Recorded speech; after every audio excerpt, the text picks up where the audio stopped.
So I started getting harassed around the time of the royal wedding. The moment that people knew I disagreed with some things about my sisters. I grew up as an only child, and I wished I had siblings. It's like everything. It's lie upon lie upon lie. Hello to all my gorgeous, good-looking friends. You are tuning into TRG's series covering the Markle vs. Markle defamation lawsuit. If you are new to the channel, welcome. For those who are returning, thank you for coming back and supporting my work. I'm always grateful to have this like-minded community to discuss the beloved royal family and the cultural impact of its members on society, particularly in America. Okay, before I get into this, let me just put the disclaimer. I am not a legal expert. I am simply just reading what's in the public court files and giving my interpretation and observations / opinions. Please do your own research and come to your own conclusion. Hello, gorgeous, good-looking friends. With all this distraction that we've had over the last few days around this New York car chase, there seems to be moves that are being made on Meghan's side in the Markle versus Markle defamation lawsuit. If you're interested in seeing Samantha's response that she filed, I did a video of that. I'll link that down below in the description, but here is the development today. So Meghan's lawyers filed today the defendant's unopposed motion for leave to file reply in support of motion to dismiss third amended complaint and incorporated memorandum of law. Let's find out what that means. So according to mylawquestions.com, it says a motion for leave is a motion filed in court which asks the court to consider allowing the filer of the motion to depart from the established procedures of the court, most classically procedures setting out specific timeframes which must be followed when filing documents and making motions. For example, a motion for leave might ask the court to accept a document after the filing deadline. Whew! Honestly, when I first saw this, I thought another malignancy was coming our way. So essentially, this type of motion is asking for permission to do something. So let's take a look and see what exactly Meghan has up her sleeves. So it begins, and you know Meghan was pissed off in the opposition document that she was referred to as Meghan Markle. They had to correct it and put in here, defendant, the Duchess of Sussex, Meghan, by and through her undersigned counsel, respectfully moves this court for leave to file a reply memorandum in further support of her motion to dismiss the third amended complaint of no more than 6 pages in length, no later than 5 court days after the grant of this motion. So it appears that Meghan's team is going to come back on or around May 29th with no more than 6 pages of whatever else that they want to put into this case to support her motion to dismiss. So the point of doing this is to introduce new factual and legal arguments that, through meritless, do warrant a response. So they give an example that Samantha's arguing for the first time that Meghan's statement about Samantha's name change in the Oprah interview was a mixed opinion.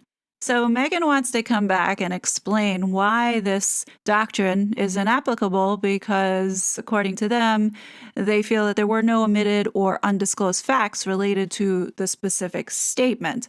Now, you know Meghan, she's going to have an answer for everything, so we're just going to have to roll with it. So let's take a look at the statement in question, and this is about Samantha changing her surname back to Markle when Meghan started dating Prince Harry, and we all saw in the Oprah interview, she said, and so I think that says enough.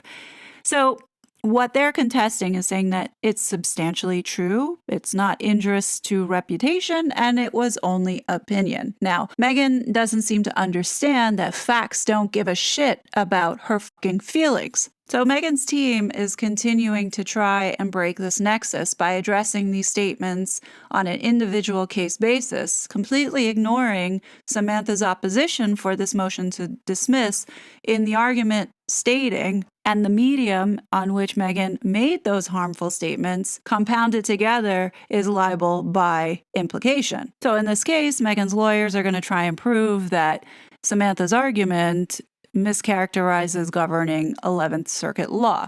So I'm not going to talk about 11th Circuit law because I don't know anything about it, but that's what they're going to try and do in the next couple days. They're also going to do the same thing for the comments that were made in the Netflix series. They're also going to show that it's failing under the 11th Circuit law. When I read Megan's lawyers' responses, they sound like such arrogant pricks. Here they're saying, furthermore, plaintiff's last-ditch efforts in her third amended complaint and opposition to salvage her case rests on a few comments in the series by third-party social media research analyst Christopher Boozy.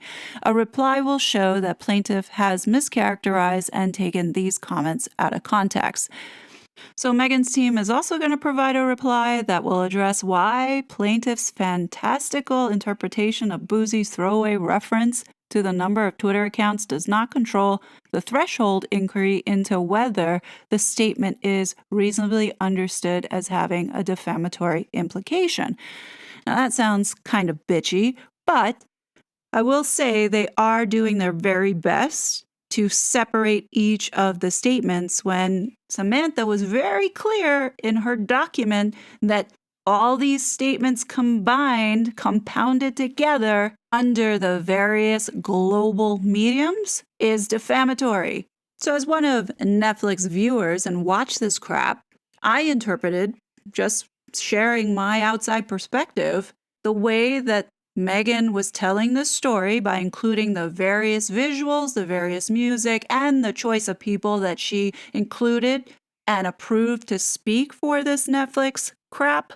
This was the narrative and the storytelling that Megan was trying to accomplish. She may say all she wants, claiming that these are opinions and it's her feelings and had no control over what others were saying in this, is not going to hold, because at the end of the day, Archwell was a part of this with her, and she had authority and power to decide what went in and what stayed out.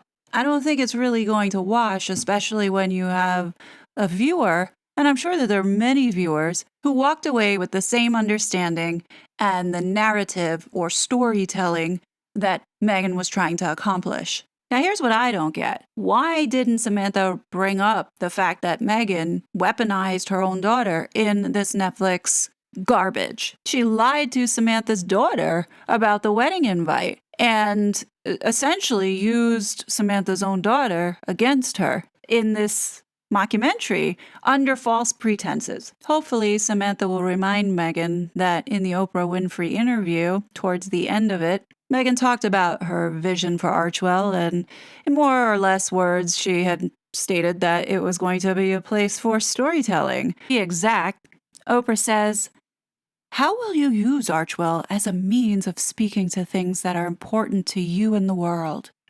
And Megan says, "I think in creating, life is about storytelling, right?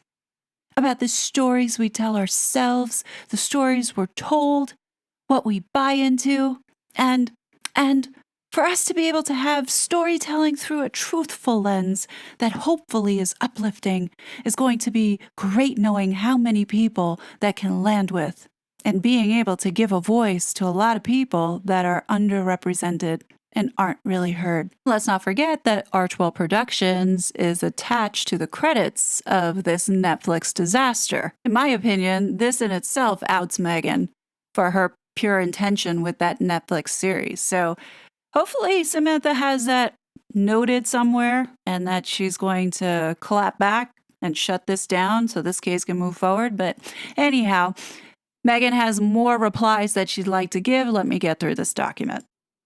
In the last reply that Megan's going to be submitting under 6 pages is arguing that Samantha stated there is evidence that Boozy was paid by Megan in an attempt to connect Megan publishing the statements. And finally, Megan's lawyers are saying that Samantha conflates common law, spite, and ill will with constitutional malice. They're going to add a reply that will give a distinction, essentially school and teach everybody and elucidate the distinction. Like, this just shows how pretentious Megan's lawyers are.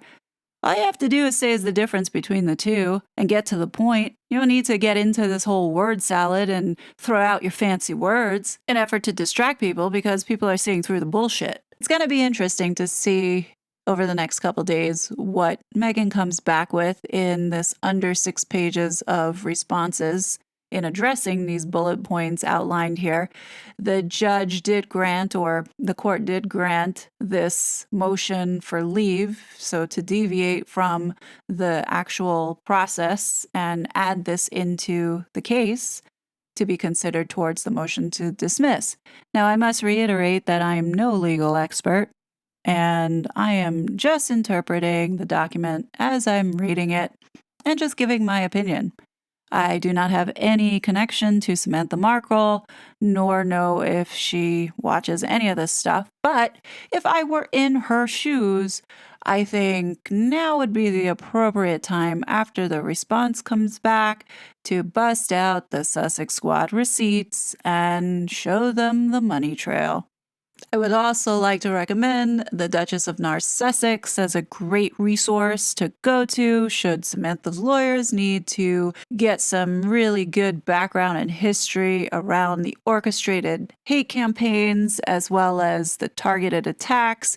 Maybe even reach out to her directly, as she has the most intel archived of the conversations that had been going on in social media, as well as recordings. So if I were her, I would certainly reach out.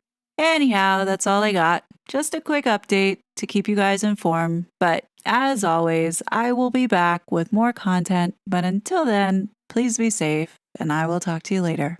Bye! It was such a fraud.